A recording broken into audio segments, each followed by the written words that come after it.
Morning, everyone. Morning. My name is Kevin. I'm an alcoholic.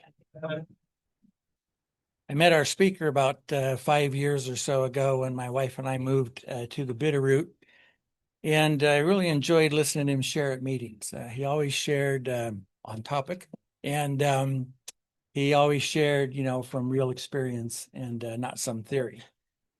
And about 3 years or so ago, he asked me to sponsor him.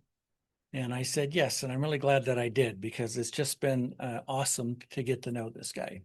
It's been kind of an adventure from time to time, to tell you the truth. And when we first started working together, he had identified some issues that he wanted to work on, mostly personal relationships. Uh, step 4 in the 12 and 12 says that when we have constant recurring trouble with personal relationships, we need to do something about that. And he did. And we made tons of progress. And a couple of years ago, had somewhat of a self-induced setback, but it turned out not to be a setback, I think, because it caused him to redouble his spiritual efforts, like it says to do in the big book, and to get humble and to get honest. And this guy, he's a lumberjack, actually. He writes poetry. He's an amateur actor, and he's generous, probably to a fault. And he loves this program. He's passionate about it. He's passionate about seeing Alcoholics Anonymous survive and be there for the next guy. And he's passionate about the people that are in here, that we don't lose them and go out there and maybe die of this thing. Sometimes, that passion causes him to share in a rather I don't know, a coarse or direct way that rubs some people the wrong way, but it's driven from his love of this program and of you people. And so without any further delay, I'll introduce my friend Carl Miller.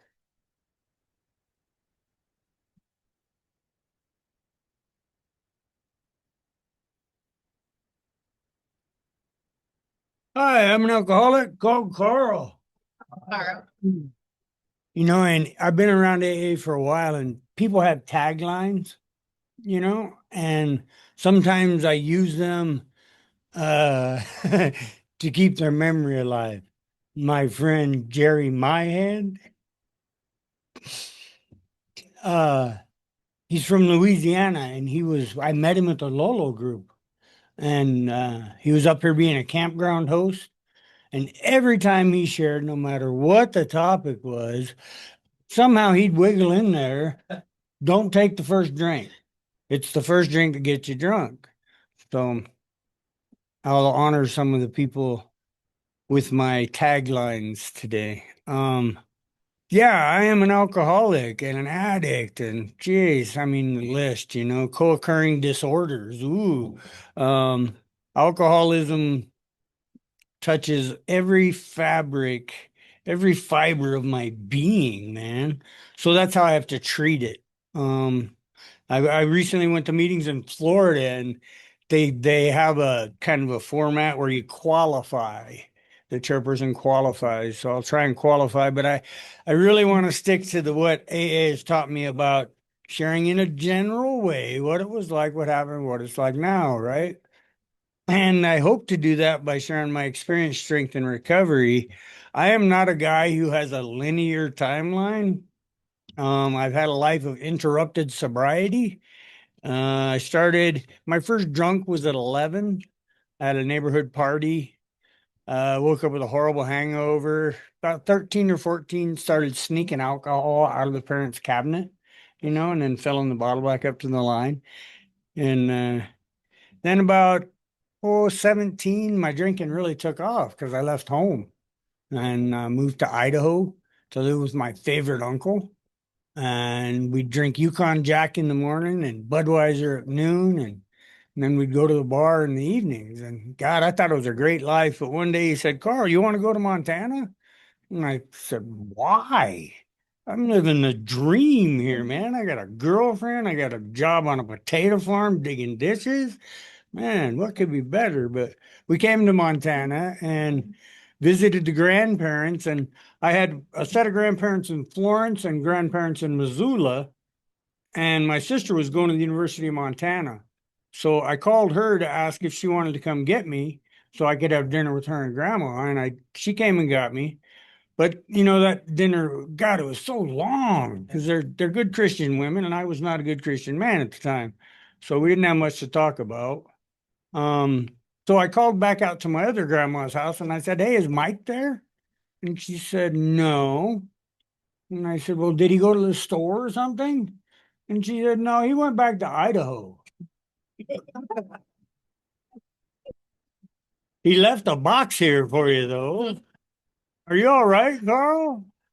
And I must have had a look of shock or something on my face because my grandma Maxine, she's so intuitive and she reads people. And she says, "Is everything all right, Carl?" And I said, "I think I'm homeless, Grandma." And she said, "Well, you can stay with me for $100 a month, room and board." Well, I was so ignorant, I didn't even know what board meant. So I asked her, and she said, "Well, I'll wash your clothes and feed you." Now, I was working on a McDonald's salary, so $100 a month sounded about right.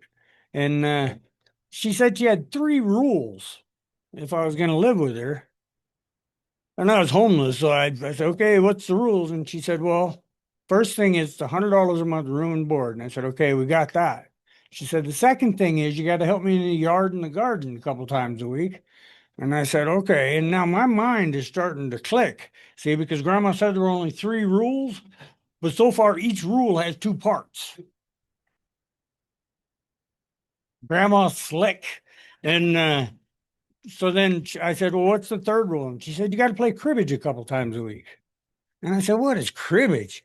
And so she said, "Sit down, I'm going to teach you." And she got me there too, because I thought a game was a game, but no, there's three matches in a game. So she pinned me down like that a couple times a week, to see how Carl was doing. And boy, Carl was doing hard, man. Grandma was married to an alcoholic. So she survived that. He died in 1972, and this was in like 1986. So, but she's familiar with alcoholism, and she did her best, God bless her, to get me to straighten up, fly right, be a good Christian man, whatever grandma wanted. It didn't happen. So I ended up moving out of there and got a bachelor pad with 4 or 5 other guys. And boy, it was a bachelor pad. But um, that turned into a legal event one night. I had taken some party favors and drinking, and the cops showed up, and I got a ticket for contributing to the delinquency of minors because I was like 18 or 19, and a bunch of kids showed up, and they sent the mayor's son in undercover to buy a beer, and he bought one. Somebody sold it to him. So that was the beginning of trouble with law enforcement. And as my drinking progressed, that became more frequent. Um, and my first encounter with Alcoholics Anonymous was when I got a DUI in 1987. And they sent me to the old St. Pat's Hospital for the ACT program, Assessment, Counseling, and Treatment. Well, I was nervous about the assessment because nobody ever asked me about my drinking before. So I got really stoned before I went. I thought that'd be good. And then I thought it was humorous that they were asking all these questions, and I could answer yes to most of them. I thought it was humorous. They did not see the humor in that. When they called me back and told me my results, they said, "Mr. Miller, you have middle to late stage alcoholism." I was 21.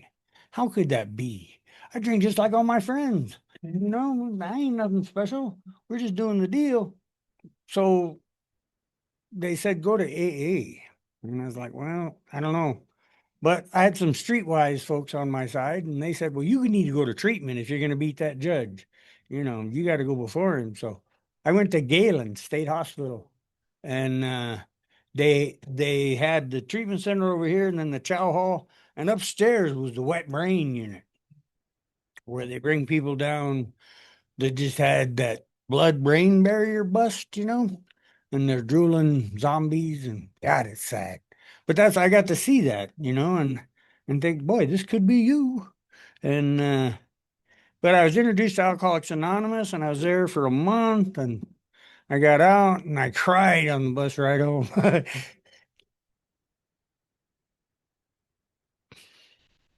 I think it's because I knew there was a solution and I knew I wasn't gonna do it, you know? So I went back out and uh as happens with alcoholism, it's a progressive disease.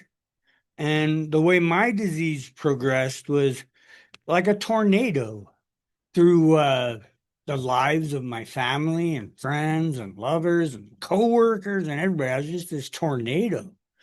And I got another DUI in 89, and I went back to Galen trying to beat the judge. But this time I got kicked out for smoking weed. I thought it was okay. Didn't bring any alcohol in, but they didn't see the humor in that either. And my life continued to degenerate. I came from a good home, middle class Marine Corps family, grew up on Marine Corps bases. Uh, and when I left home, I got to tell you, it was somewhat of a shock coming into civilian society because y'all act different than Marine Corps people. I'm telling you, there's very little respect, mutual respect. Boy, it was something else. It really shocked me. And then I became one of those people uh, who had no respect and everything. And another DUI in, oh God, 93. And boy, I didn't know it then, but I got a number. MTDOC 33964. You want to find me? There you go. Um, and I was on 3 years of probation, and I got this thing about going fast and finding things that'll help me go fast. And I started going really fast, and I wound up in the psych unit at Providence after about 3 years of that. And they gave me drugs to get me off my drugs. I didn't understand that. So after a while, I quit taking their drugs and went back to my drugs, which was drinking and drugging and thugging. And gosh, if I could do it all over again, I'd probably do it exactly the same because it was an adventure, and God's taught me a lot through all this stuff. Um, gosh, I'm kind of fearful about talking about God because it's so powerful in my life, especially right now. Oh my God, last time I started talking about it, somebody kind of dropped their jaw and told me to quit preaching. So, there's your warning. Um, let's see. Um, I sobered up in 97 for a while, after the psychiatric event and blew up my relationship, blew up everything. Was living in my sponsor's house downtown because I blew up the relationship and gave her my house. Seemed like the right thing to do. Uh, and I met another woman in AA. Now you know what they say about dating in AA. The odds are good, but the goods are odd. You know, she was odd, but very pretty, very pretty. Well, as AA romances go, I relapsed, and I intimidated her into staying the night at my apartment one night, and I got up, and I was a logger at the time. Should I get up at 4 or 5 o'clock in the morning and go to work and come back about 6 or 7? And I got up and went to work, and she was gone when I woke up. So I didn't understand that, but I went to work, and I got home, and they arrested me for kidnapping, looking at a 40-year sentence because I intimidated her into staying the night. So I got to be introduced to long-term residents in the Missoula County Jail. Now, we're not talking about the detention facility. No, that's that nice kind of like hotel place they have out here now.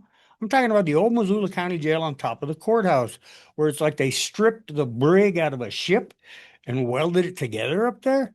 And I was looking at 40 years and I didn't really know how to get out of it. So I just kind of started doing push-ups, lots of push-ups.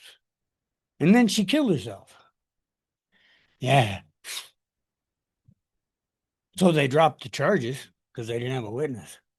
That left me with some shit, man. And the only thing I could think about was washing it down, man. Wash that shit away. So I started drinking again.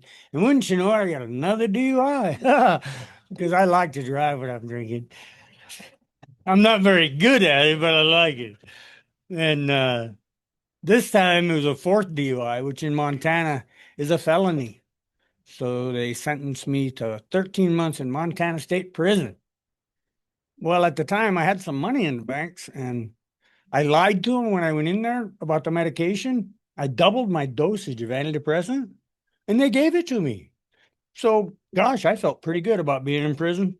I had money. I was high. I went through the ringer. Um, and I got out and things just continued, you know. I relapsed again and I was on probation for my fourth DUI when I got my fifth DUI. I went out of town to drink because it was safer. Being on probation, you don't want to stay in town. And somewhere along the line, I blacked out and came to bouncing down the guardrail on I-90. And I abandoned the truck. The cops found me because it was my truck. And they put me in jail. And I stayed in jail for, gosh, about 5 months. And I did a surrender, the old alcoholic jailhouse surrender. Please, God, don't send me to prison. And I got sent to prison. So, uh, at the time, I knew something needed to change. And I was looking at 3 years in the Montana State Prison. And I had the thought, well, at least I won't have to drink there. Right. So that was that. About 18 months into that, they sent me to the Watch program, Warm Springs addiction treatment, whatever. And I spent a little over 6 months there.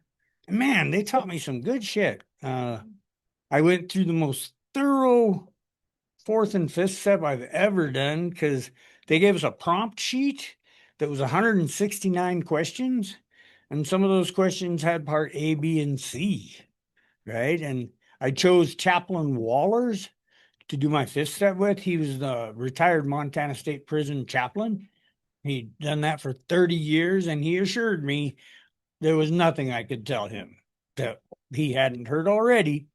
And I was like, gosh, okay, well, I just dumped it all out and then felt a sense of relief. And, I said I made some great changes. I found some great tools, and I came right back here to the same place I left.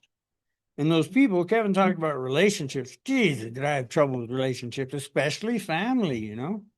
And I got thrown right back into that mix. And I tried laying out boundaries, like, hey, I am not okay when you do this. It makes me want to drink. You make me want to drink. No, I want to drink. I learned that later. Um, so I stayed sober for 9.5 years, and in that time, I was going to meetings. I had a sponsor. I was doing the steps.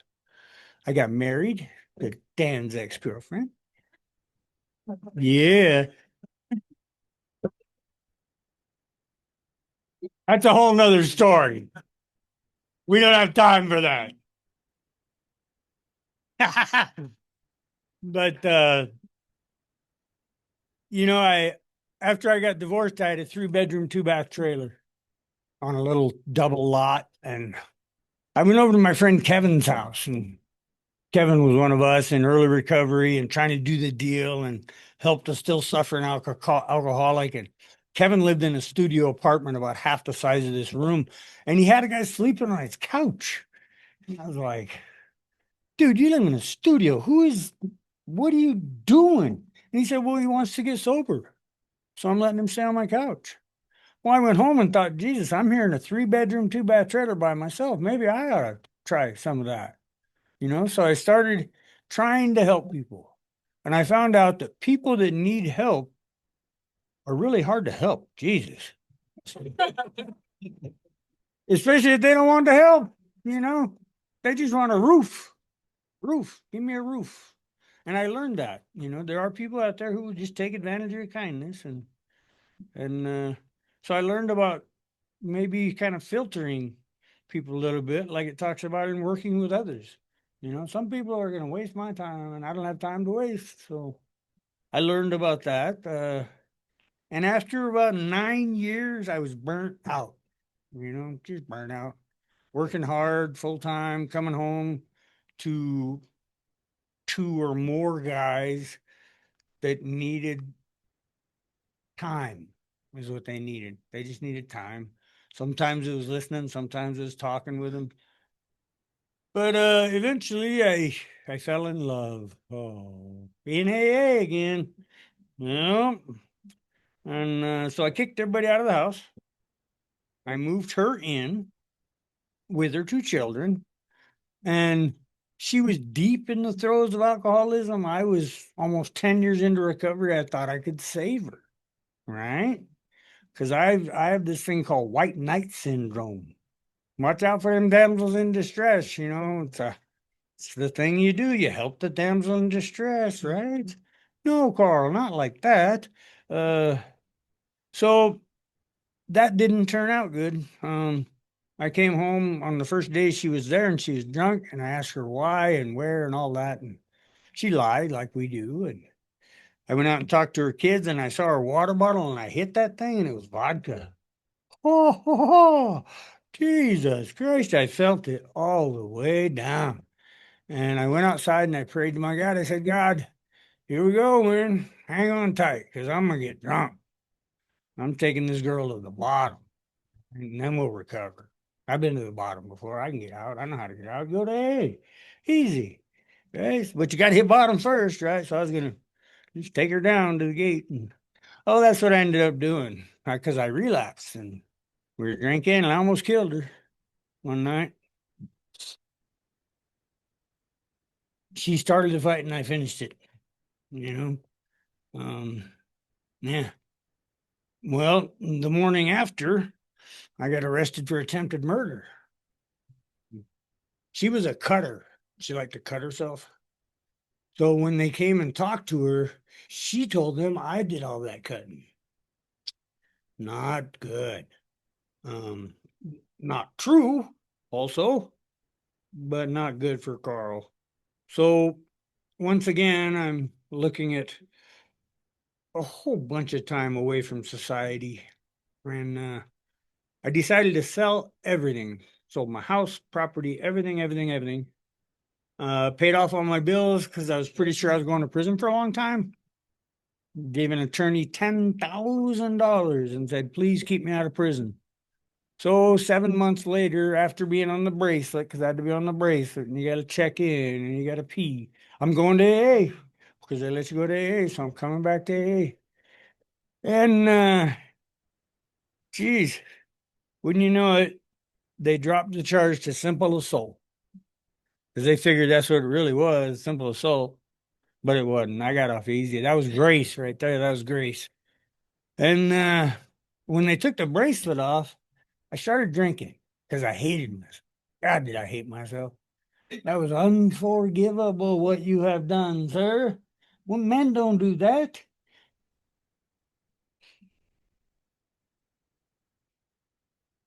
I did. So I got my sixth DUI and went away again. Jesus. And, I'd gotten pretty good at this prison thing. When you get there, the first thing you want to do is start applying for a job at the work dorm because it's outside the perimeter. And that's where you want to be, man. If you got to do time, that's where you go. So I got a job out there. And one day I was feeling sorry for myself. Poor me. Here I am in prison. I got time to do, and jeez, poor me. And I heard go outside, right? And so I'm thinking, okay, maybe some fresh air, right? So I go out, and the dorm is up on the hill, and I'm looking down into the Deer Lodge Valley. It's a beautiful blue sky day, not a cloud in the sky. And I get the almost like a direction to turn around. So I turn around and I look at Deer Lodge Mountain, and there's one cloud low on the mountain, just gray and dark and rainy in this clear blue sky.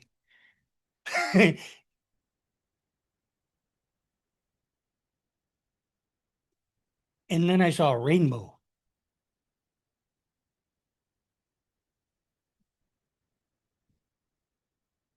I was raised with the Bible, so I know Noah and the rainbow and the promise and all that.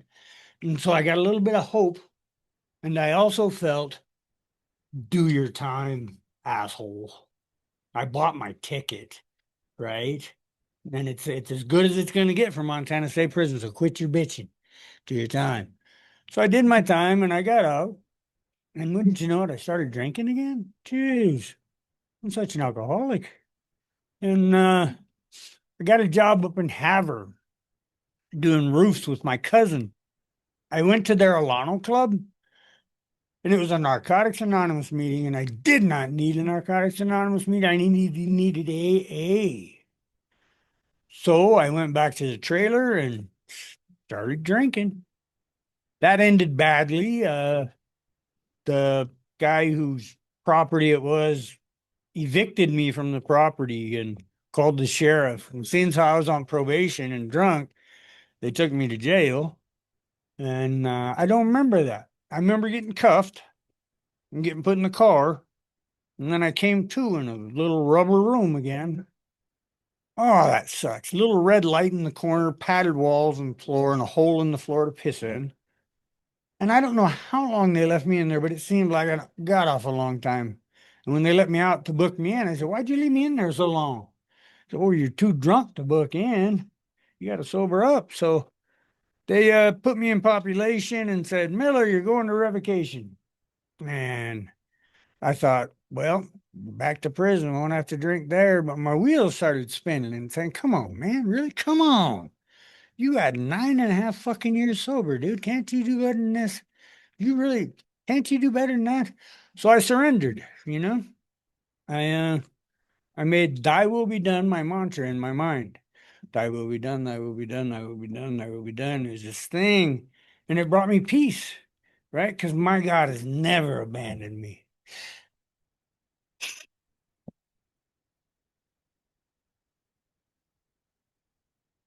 Even when I lit my hair on fire and ran straight away, somehow he saved me. So I went to revocation and they didn't revoke me. They said, "Carl, do you know Kathleen Bakari?" Kathleen Bakari was the head of Montana Probation and Parole in Missoula at the time. And I had done her a couple favors over the years, like letting guys stay at my house that had nowhere else to go. So I had an inn and she said, "You get one chance. That's it." So I've taken advantage of that one chance. I have not had a drink since October 13th, 2015. That was enough. But all that applause goes to God, whatever God is. That's a whole nother subject. So, I came back to Missoula. I went through Opportunity Resource. They helped me get a job, turn into a full-time job. Um, was working in Bob Ward's warehouse as a processor, living in my parents' basement, going to meetings. Um, and one day this truck driver showed up and said, "Here, take this, a little green pill." And I was 5 years sober. And I thought, okay. So I took it and I had the best day ever. Wow. I mean, I haven't had a day like this in 10 years. He showed up the next day and gave me another one. And I said, "What is that?" He said, "Oh, it's Vyvanse, 40 milligrams. I take them every day." And I was like, "Cool, me too." And that went all right for about 2 weeks till he left. He quit showing up. Right. So it took me about 2 weeks to develop an amphetamine addiction. And I went and talked to my doctor. I said, "Doc, I'm in some trouble here. I got me an addiction going on and I need some Vyvanse." And he said, "Carl, we can't prescribe you any stimulants ever. You've had a psychotic break in your history. We don't want to trigger that again." So I went to the dope man's house. All right. I'm still on the streets. I know who's got what and who's doing what. I started doing meth. And that's where I got twisted up in my head about primary purpose. Right. We have a primary purpose statement. And I wasn't drinking. Right. I was honest with people. If they asked me, "Are you high?" I say, "Oh yeah, yeah, but I ain't drunk. I ain't drunk." Well, that lasted for a while. Uh, then, uh, then I got pulled over. I went to Spokane.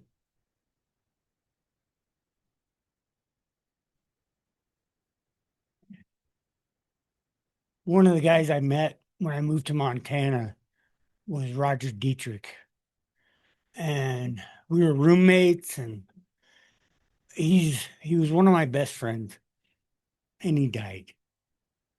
So I went over there for his memorial service, and I have a mentor that lives in Spokane, so I stayed at his house. The next day, I got up and hit the road and hit the bag, and was going through Idaho, and I come up on a cop, and he's doing 5 miles under the speed limit, and I'm thinking, well, that's weird, but I'm legal, right? So I move out and go to pass him, and the son of a bitch pulled me over for not having mud flaps on my truck. I said, "Are you serious?" "Oh, yeah, it's a state law." And then he told me he was part of a federally funded DEA task force. They could have a dog to my car in 5 minutes. Did I have anything I wanted to tell him about? And I said, "Yeah, right over there in that backpack, there's a little bit of meth." Because that's all there was. I mean, God, I wish I would have done it all. There wasn't that much. But I had some. I told them about it. And they put me in, well, they started the process of putting me in jail. And that cocksucker, he must ask me 6 times, "Are you sure you don't want to talk to our detectives?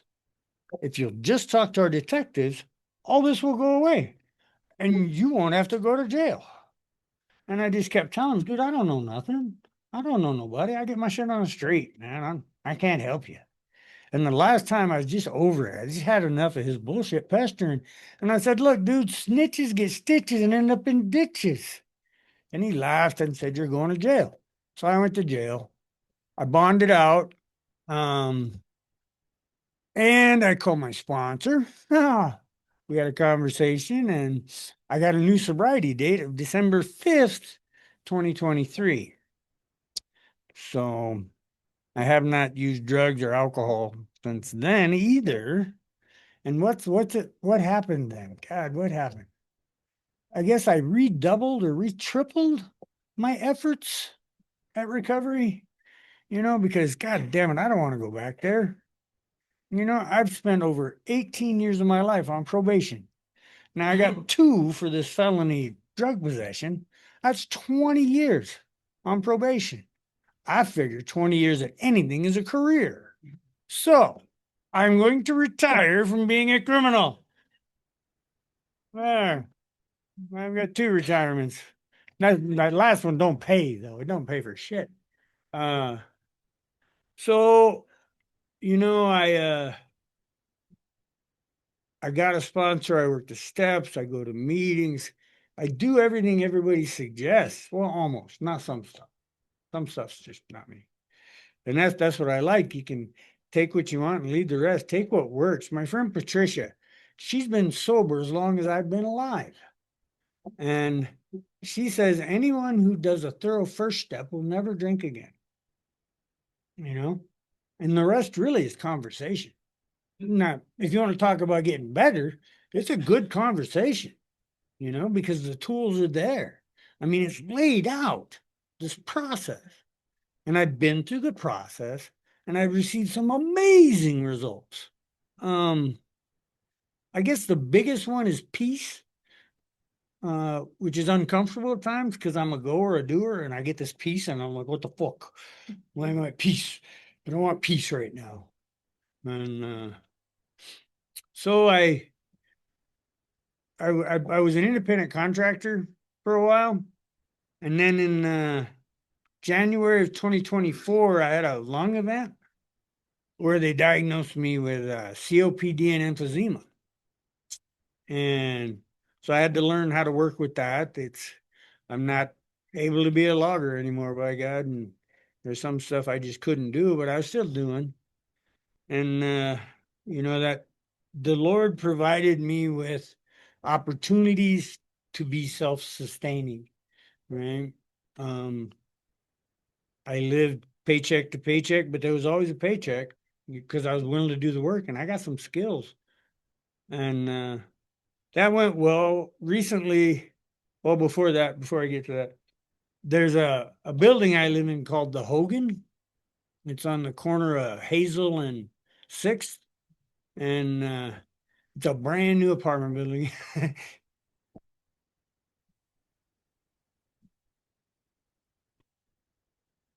I was in there. I go to the First Presbyterian Church.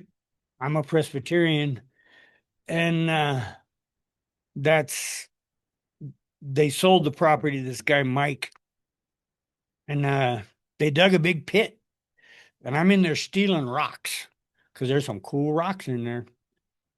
Glacial till, beautiful stuff.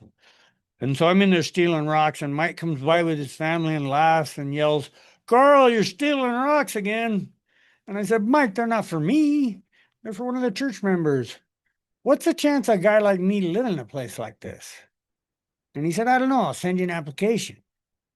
And so I got the application, and the first thing it says is background check. And I thought, oh God, this has got to be you.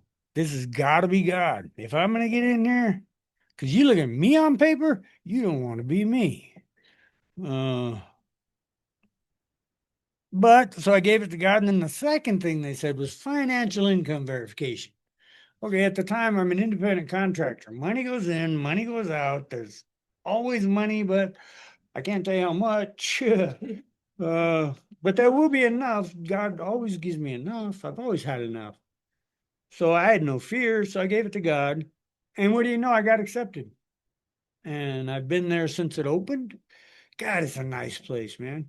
It's built on a communal living philosophy where there are only studio and one bedroom apartments with no kitchens. There's a kitchen on the main floor, hopefully encouraging people to get out, eat together. Mike says that people who eat together in fellowship live long. Aren't you all lucky? Yeah, me too. And, so I live in this wonderful building, man. And recently I got qualified for disability because I can't work like I used to. But it's not enough to sustain a living. So I'm praying really hard about God putting me in the right spot, right? Because I got skills other than hard labor. I have a story that might be able to help somebody avoid some of the pitfalls that I fell into, dove into. I I admit I dove into some of them. But God has always been there for me to get me out. And recently I came across a book that I got in prison in 2004. And it's called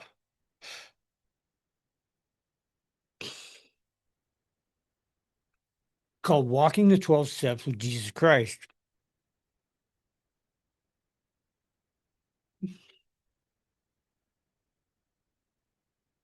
That's always been a tough issue for me because we were a Sunday Christian family. You know what those are? They show up on Sunday, they're all party and everything. Then you go home, and it's not like that.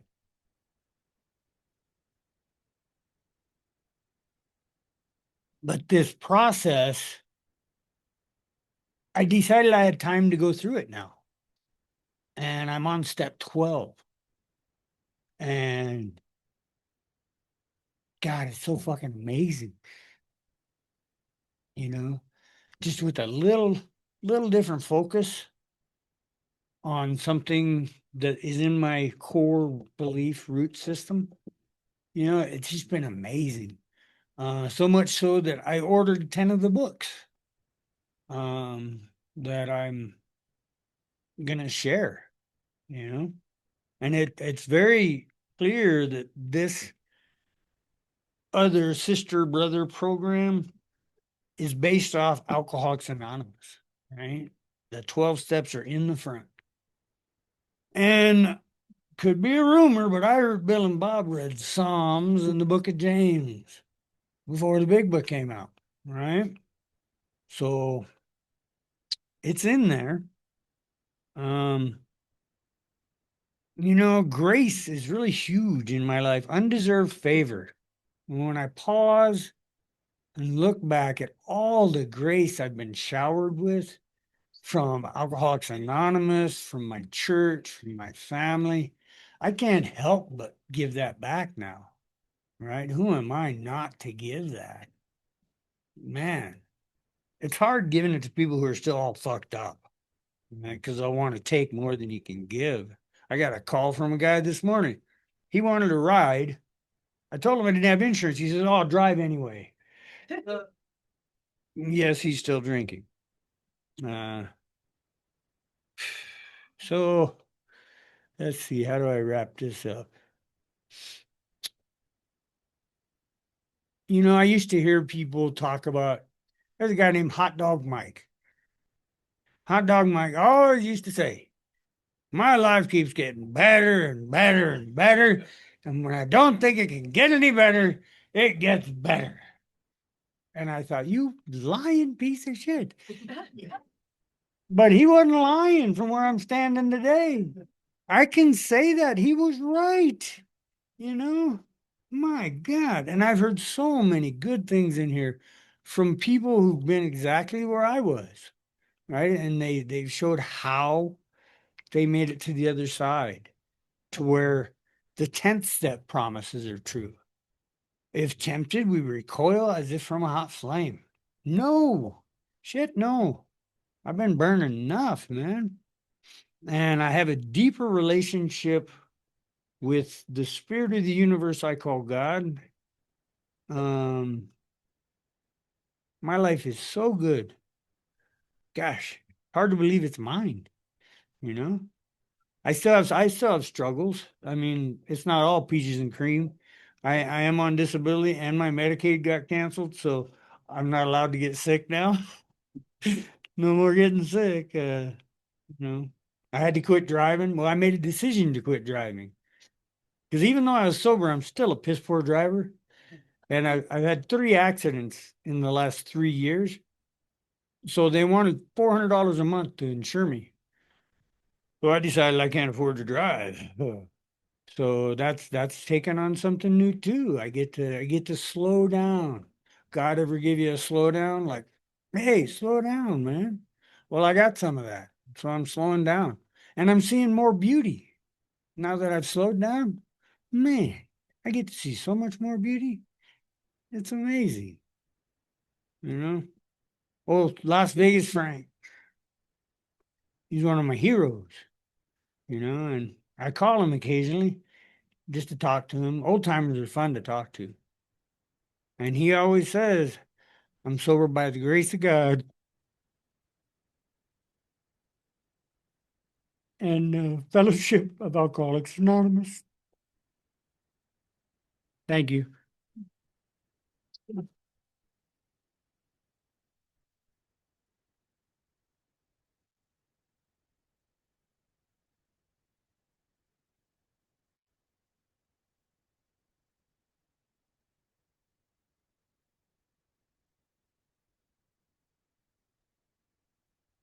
All right. Thank you, Carl, so much.